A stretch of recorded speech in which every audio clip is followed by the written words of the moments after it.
Genesis chapter 49. And Jacob called his sons and said, Gather together, that I may tell you what shall befall you in the last days. Gather together and hear, you sons of Jacob, and listen to Israel your father. Reuben, you are my firstborn, my might and the beginning of my strength, the excellency of dignity and the excellency of power. Unstable as water, you shall not excel, because you went up to your father's bed, then you defiled it. He went up to my couch. Simeon and Levi are brothers. Instruments of cruelty are in their dwelling place. Let not my soul enter their council. Let not my honor be united to their assembly. For in their anger they slew a man, and in their self-will they hamstrung an ox. Cursed be their anger, for it is fierce, and their wrath, for it is cruel. I will divide them in Jacob, and scatter them in Israel. Judah, you are he whom your brothers shall praise. Your hand shall be on the neck of your enemies. Your father's children shall bow down before you. Judah is a lion's whelp. From the prey, my son, you have gone up. He bows down, he lies down as a lion, and as a lion, who shall rouse him? The scepter shall not depart from Judah, nor a lawgiver from between his feet, until Shiloh comes, and to him shall be the obedience of the people.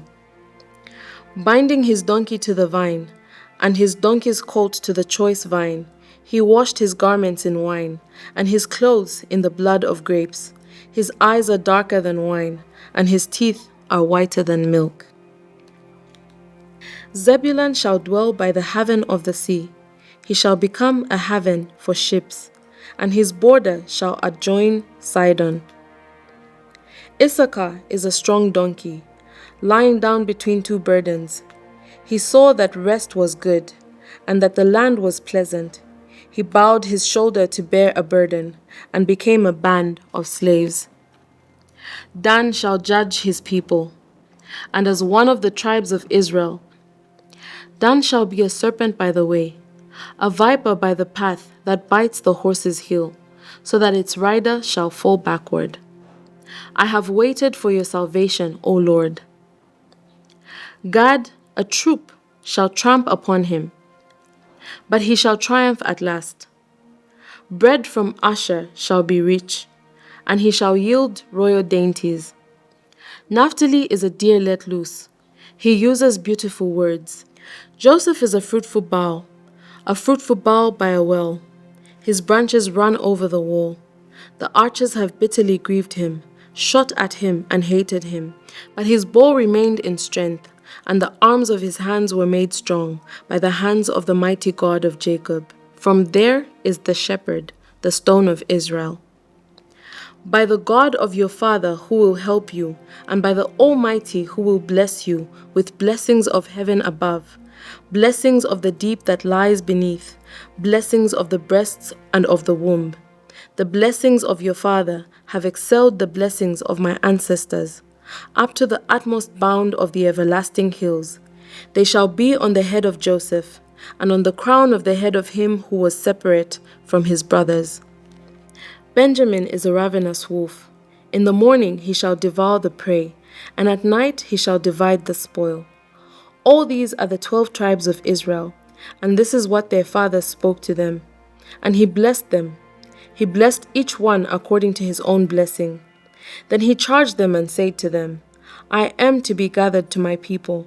Bury me with my fathers in the cave that is in the field of Ephron the Hittite, in the cave that is in the field of Machpelah, which is before Mamre, in the land of Canaan, which Abraham bought with the field of Ephron the Hittite, as a possession for a burial place.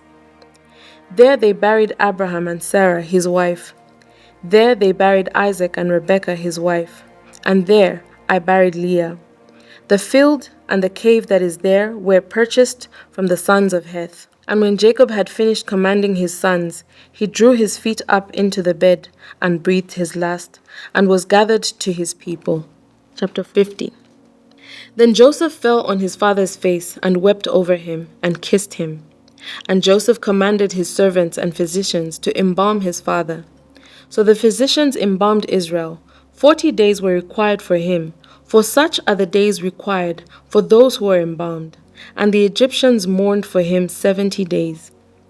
Now when the days of his mourning were past, Joseph spoke to the household of Pharaoh, saying, If now I have found favor in your eyes, please speak in the hearing of Pharaoh, saying, My father made me swear, saying, Behold, I am dying.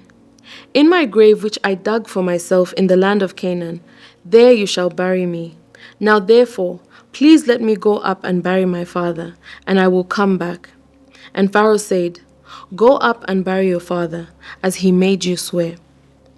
So Joseph went up to bury his father, and with him went up all the servants of Pharaoh, the elders of his house, and all the elders of the land of Egypt, as well as all the house of Joseph, his brothers, and his father's house. Only their little ones, their flocks and their herds, they left in the land of Goshen. And there went up with him both chariots and horsemen, and it was a very great gathering. Then they came to the threshing floor of Atad, which is beyond the Jordan, and they mourned there with a great and very solemn lamentation. He observed 7 days of mourning for his father. And when the inhabitants of the land, the Canaanites, saw the mourning at the threshing floor of Atad, they said, This is a deep mourning of the Egyptians. Therefore its name was called Abel Mizraim, which is beyond the Jordan. So his sons did for him just as he had commanded them. For his sons carried him to the land of Canaan, and buried him in the cave of the field of Machpelah, before Mamre, which Abraham bought with the field from Ephron the Hittite, as a property for burial place. And after he had buried his father, Joseph returned to Egypt, and his brothers, and all who went up with him to bury his father.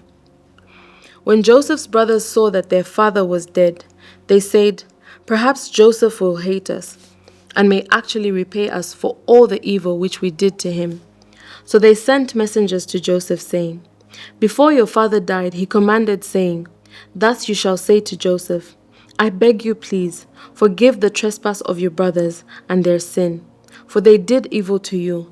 Now please forgive the trespass of the servants of the God of your father. And Joseph wept when they spoke to him. Then his brothers also went and fell down before his face, and they said, Behold, we are your servants. Joseph said to them, Do not be afraid, for am I in the place of God? But as for you, you meant evil against me, but God meant it for good, in order to bring it about as it is this day, to save many people alive. Now therefore, do not be afraid. I will provide for you and your little ones. And he comforted them and spoke kindly to them. So Joseph dwelt in Egypt, he and his father's household, and Joseph lived 110 years. Joseph saw Ephraim's children to the 3rd generation. The children of Machir, the son of Manasseh, were also brought up on Joseph's knees. And Joseph said to his brethren, I am dying, but God will surely visit you, and bring you out of this land to the land of which he swore to Abraham, to Isaac, and to Jacob. Then Joseph took an oath from the children of Israel, saying, God will surely visit you, and you shall carry up my bones from here. So Joseph died, being 110 years old, and they embalmed him, and he was put in a coffin in Egypt. This is the end of the first book of Moses, the book of Genesis.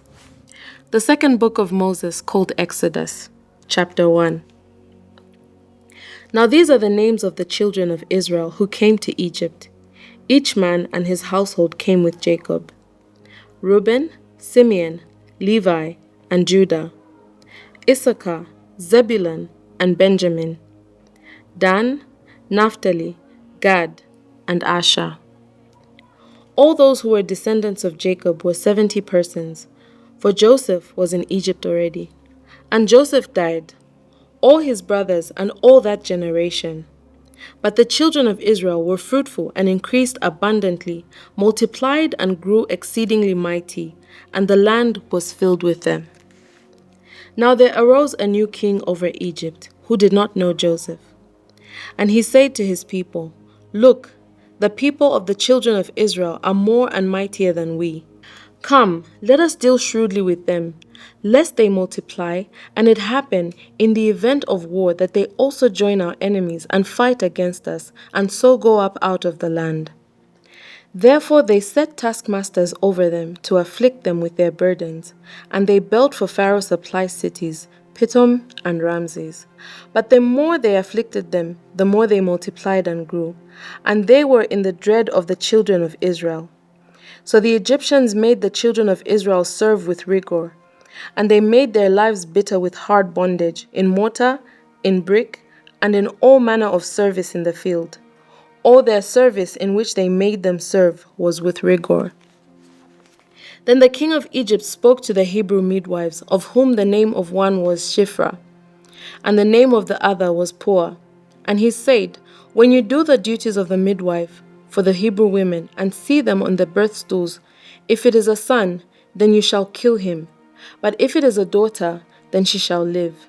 But the midwives feared God, and did not do as the king of Egypt commanded them, but saved the male children alive. So the king of Egypt called for the midwives and said to them, why have you done this thing, and saved the male children alive? And the midwives said to Pharaoh, because the Hebrew women are not like the Egyptian women, for they are lively and give birth before the midwives come to them. Therefore God dealt well with the midwives, and the people multiplied and grew very mighty. And so it was, because the midwives feared God, that he provided households for them. So Pharaoh commanded all his people, saying, every son who is born you shall cast into the river, and every daughter you shall save alive.